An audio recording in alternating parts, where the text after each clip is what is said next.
Welcome to CISO Interviews, where Affinia hosts cybersecurity executives sharing career advice, actionable insights, and tips so that you can enhance your career and succeed as well. Tim, thank you so much for joining us today. As we begin, can you say a couple words about your current role and what's in your purview? Yeah, I'm Tim Rice. I'm the Chief Information Security Officer here at Herc Rentals. Mm-hmm. It's a wonderful organization where cybersecurity is very important. Certainly, and the Herc Rentals, my understanding is you're offering short-term rentals of industrial equipment. So did I get it right? Mm-hmm. And this kind of paints the picture of where you are in the a point in the arc, the career arc. But how did it all start? What was the genesis? What was the entry point for you in cybersecurity? Well, I guess the entry point in cybersecurity really started in the early 2000s when I worked for a consulting company in St. Louis. We did a lot of consulting services. We worked with Mandiant and FBI and Homeland Security, and we did a lot of. I guess my introduction or my beginning really was in deceptive technology. I understand. Interesting. And then since then, I saw in your LinkedIn profile you work for organizations large and small. You had part of the career was with Magic Leap, the rapidly growing startup. I was exploring a very interesting product.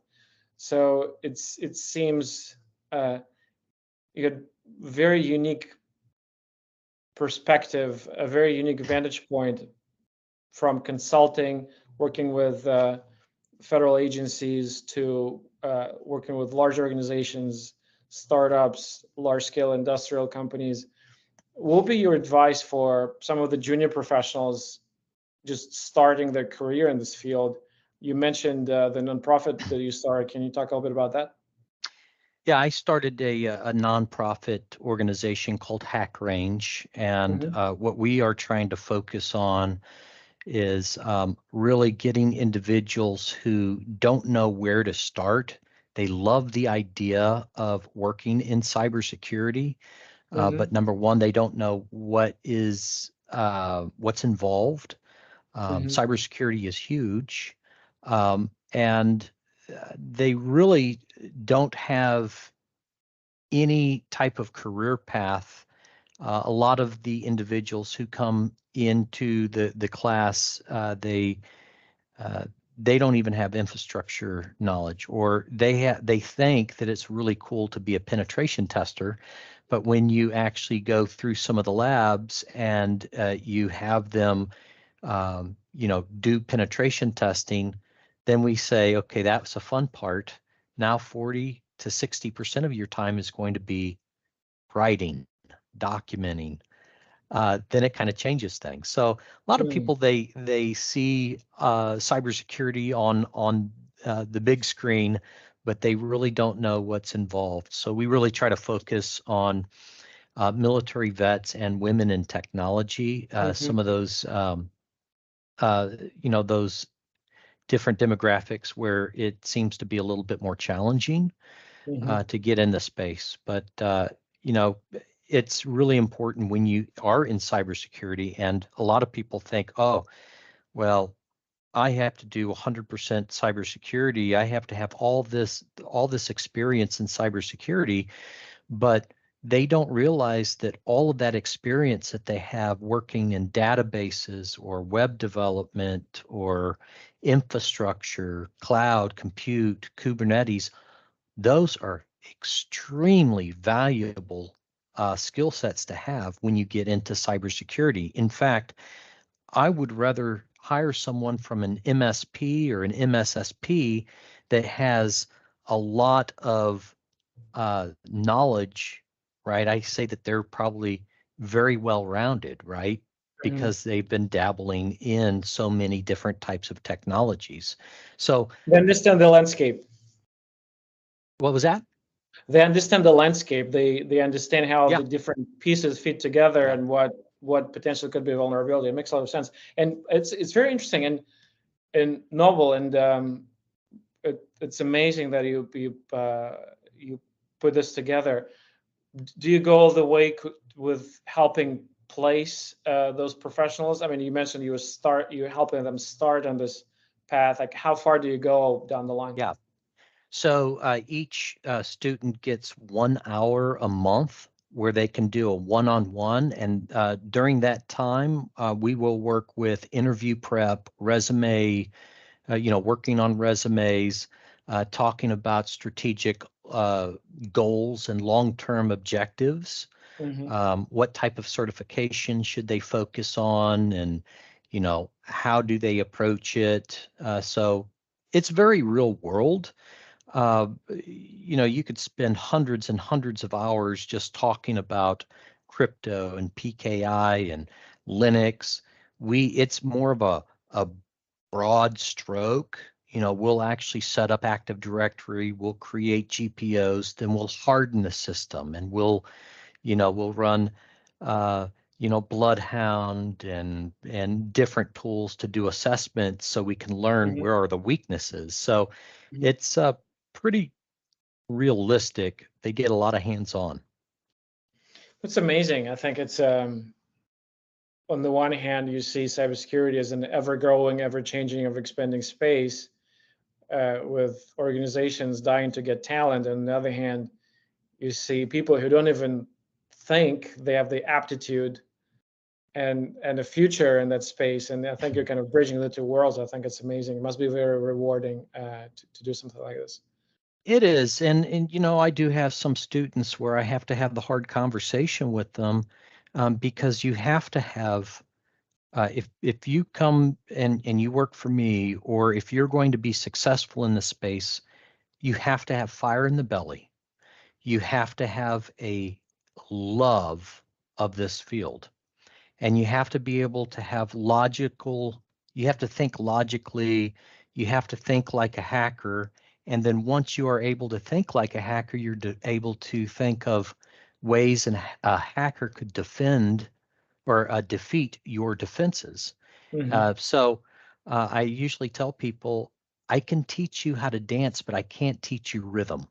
It's the same thing in cybersecurity. You can learn all this theory in school, in class. You can read all the Hmm. books in the world, but if you can't think like a hacker and you're not able to do problem solving, this is probably, unfortunately, not a good skill set No for you. idea. It makes a lot of sense. And This episode is brought to you by Athenia, a community where 2,000 CISOs and other senior executives network, learn, and succeed together. To apply for your complimentary membership, please visit www.athenia.com or click the link in the show notes. Now, back to the show. And I like to also tell people that, a lot of organizations, they want you to have all the certifications in the world and all this experience, but for modern leaders, they need to really look at the big picture. Those certifications, the education isn't everything; it's a part of it. So It's the baseline, right? So it's just to get in to open the door, but then it's yeah, what do you do once you're in? It makes a lot of sense, and I think it's also important because it's ever changing, ever evolving, to be curious and just to continue to be humble, to come with a frame of mind that I don't know anything, and I need to get up to speed, and it's never ending, right? So it's different exploits, different threat vectors, different technologies, whether yep, it's always it's part of the reason why it's so interesting because it's never the yeah. same, but also you need to sustain. So one, you need to be curious, and the other, you need to sustain this interest for a long period of time. It's tough work. It's And uh, continuous learning is very important. You bring up a good point. It is ever changing in cybersecurity. In IT, for example, storage is storage. Um, Storage is storage. Databases have not changed. Networking really hasn't changed much, but in wow. cybersecurity, It really changes all the time. 100%. Well, the database is to an well, from Yeah, prem NoSQL to and you have cloud, and Lucerne and yeah. but But really fundamentally, it's the the same. fundamental, yep. It's interesting. It's very interesting perspective from where you sit. What do you think now are top 3 things that worry everyone with the CISO on the door? People, right? Attackers are really, they're not using the technical, TTPs anymore. They're not going after the perimeter. They're going after individuals, and they're really tricking us. They're very Phishing attacks or convincing. social engineering? Phishing, social engineering, scareware. It's all around social engineering nowadays. And with so many breaches, people have so much information about an individual, so they can craft emails. We always look at, well, there's telltale signs in an email if it's phishing, misspellings, and it's not, the greeting is generic and there's a call to action. But what does AI do about that? So now you can leverage AI to craft perfect emails, be very personalized, pulling information from different sources to make an email very believable, or account takeovers. It's really, really scary, especially, taking over conversations and emails. If there's an account takeover, you have business email compromise. Someone in accounts payable or receiving, they're talking to someone that they talk to all the time, and someone just takes over that conversation. They're in that mailbox, and it's very believable at that point, and they will do certain things. Yeah, because you continue the conversation that already started. You don't think anything is amiss. They also probably have 10,000 of those conversations in a given day, but also people in IT help desk, accounts payable, their frame is to help. So if someone's like, well, can you do me a favor? Can you Yeah. change the bank account? Yeah, we are, that's really our human nature, is to be very trustworthy. A good, right now we have to assume everything is a risk, everything is hostile until proven otherwise. So we have to kind of look at that mindset. And another thing that really is scary is third-party vendor risk management, right? We are having other companies do things for us. We are leveraging software as a service, and we don't have control over everything anymore. We don't have the visibility, and we don't have the sovereignty over someone else's infrastructure. And vendors typically want us to adopt a blind trust model when we want a zero trust model. Exactly. So Well, vendors are very hard. It keeps me up at night. Or open source. I mean, it's volunteers maintaining a library, and then they decide to check out, or there are stories where the domain is not renewed and it lapses and it's taken over, and for $10 you now have direct access to 5,000 organizations to just send an update.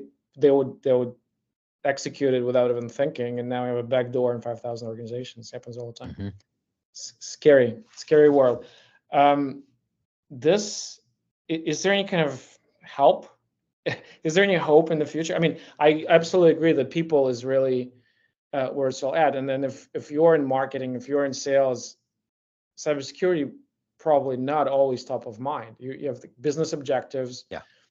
Is it just a matter of education? Is it just a matter of I think it is. Yeah, I really do. I think building a security aware organization, having a security first culture, having engagement, continuous education, that is tailored and relevant to the industry. You have so many really cool places to get education, but computer-based education really isn't that great, and that's what employees or employers push down people's throats, are these computer-based training modules that they just want to get out of the way. So how do we become more engaged in the environment? Cybersecurity Awareness Month is coming down the road. Invite your local FBI agent in, talk about some of the threats, and then, make it very engaging. But I think that you really have to have top level down.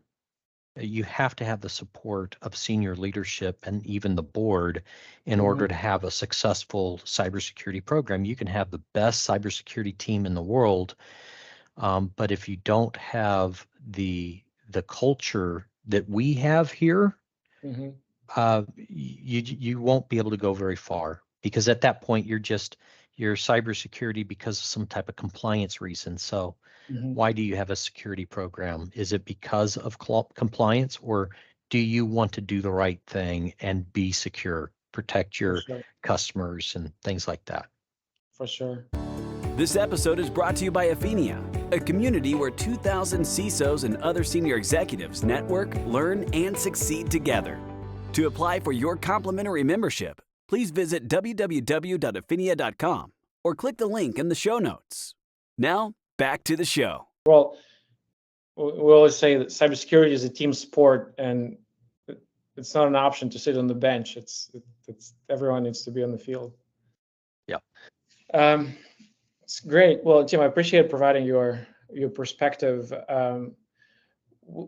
At Afinia essentially is a community of cybersecurity executives, and obviously we talk a lot. We have conversations with CISOs, but also we connect with technology partners as well, cybersecurity vendors. So we have a peak in both worlds. And it's interesting that sometimes when the subject of vendors comes up, often CISOs have a very visceral reaction, because on the one hand, you're dependent on vendors to keep the organization secure, but at the same time, some of them, for lack of a better term, they're very aggressive in their outreach from sales and marketing teams, whether it's emails or LinkedIn or even phone.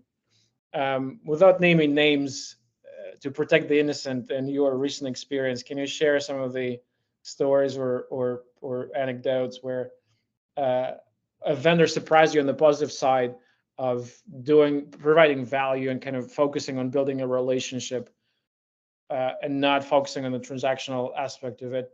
Someone who surprised you to the plus side, but also, what are some of your pet peeves? What are the easiest ways to get on the blacklist for you? So I'll answer the first question. VAR, vendor, what is it? Account reseller, or value added reseller. The V is usually missing in a lot of those organizations. But a lot of times you're stuck with channel sales and things of that nature, where you do have to go through a VAR. There's only one or two VARs that we really do business with, because we've offboarded a lot of those VARs because they didn't add much value. They were really good at billing, and that was pretty much it. When you'd run into problems, they'll run away from you.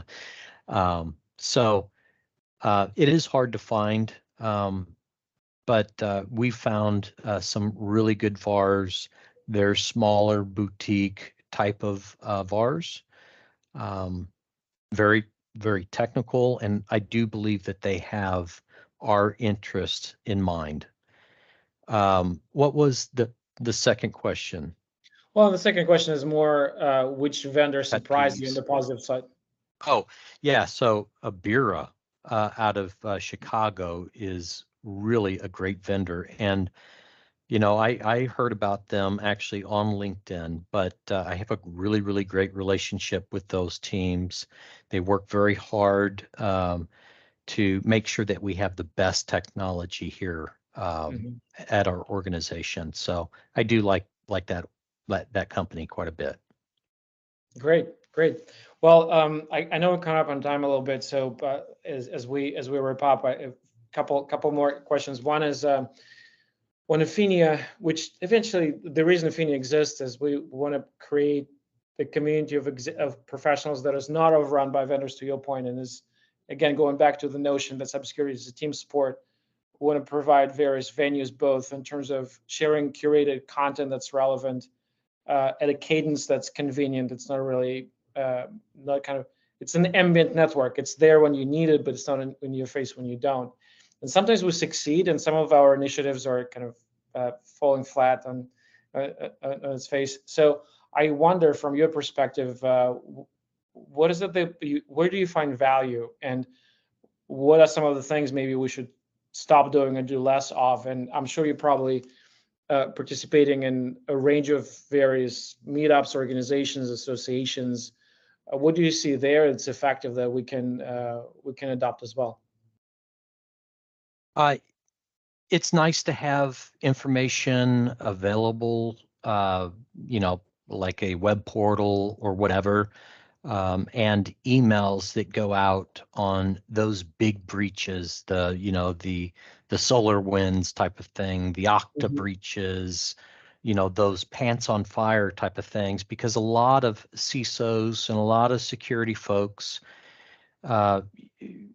they want to be very proactive. They want to take care of this, but a lot of times when they first come out, nobody knows anything about it. So we don't know what IOCs to look at, and we don't know what to do. So I think that's what a very valuable type of tool. When those big pants on fire type of things come out, the Log4j, for example, reach out during those times and send, maybe email digest, but have a good portal that has relevant information.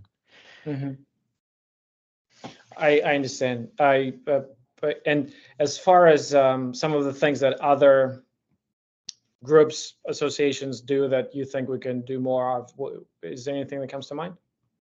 No, that's, pretty much that's the value that I see.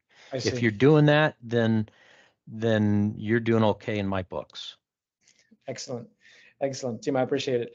As we kind of coming to a close, I guess last question. Imagine you have a crystal ball and you can see into the future, and you know that 12 months from now, 2 years from now, old CISOs will be thinking about, anxious about, concerned about what are the top 2-3 things that would fit, that would make that list for you. It could be some of the existing themes. It could be some of the emerging that people maybe not paying attention to. But what do you think in the future will be top of mind? Well, there's a lot of unknowns, especially in AI. I don't think AI is a really big threat right now, but I do think that it will be more in the future. I think that there'll be polymorphic viruses and all sorts of things that probably could be done.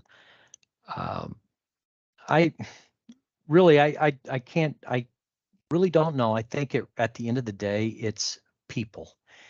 If you're able to protect the person and leverage good zero trust, meaning if you have the mindset that there is no antivirus and that there is no proof points or Mimecasts of the world, and you start acting like there's no protection and you start building your applications to where you have that protection, I think that you'll be much better. So I think having that zero trust methodology is going to protect against a lot of the emerging attacks that we don't know what's going to be out there. It's well put. But I think it's and be battle ready all the time. No organization, any organization can get hacked. I don't care how good you are. Don't be a target, and try to always be ready for an event. Go through your tabletop exercises and include your senior leadership. Include the CFO, the CEO, the CIO, legal, everyone. Include them into those things, not just the technical people. Yeah, well, I think a lot of it has to do with some of the basic cybersecurity hygiene, because in the end of the day, there are no 100% guarantees in this business, unfortunately, and all you can do is just harden your infrastructure and do the best you can, and not so that you're not seen as an easy target, as a low-hanging fruit. Right. Because as this old joke, you don't need to run faster than the bear, you just need to run faster than the guy next to you. So that's probably not a good analogy, but it's the best I got. No, it really is. You don't want to be an easy target. They'll pass you up and go, unless you're a targeted an attack. And if you're targeted, game over. But you don't want to be an easy prey. For sure, 100%. Jim, thank you so much for your time. What's the best way to connect? Where can people find you? I do a lot of LinkedIn. I don't do a lot of social media, but LinkedIn is probably where I can be found. Great. And Great. It's a pleasure talking with you. Same here. Thanks, Tim. All right. If you liked this episode, please subscribe to this channel and visit Afinia.com for more information about your complimentary membership, or click the link in the show notes.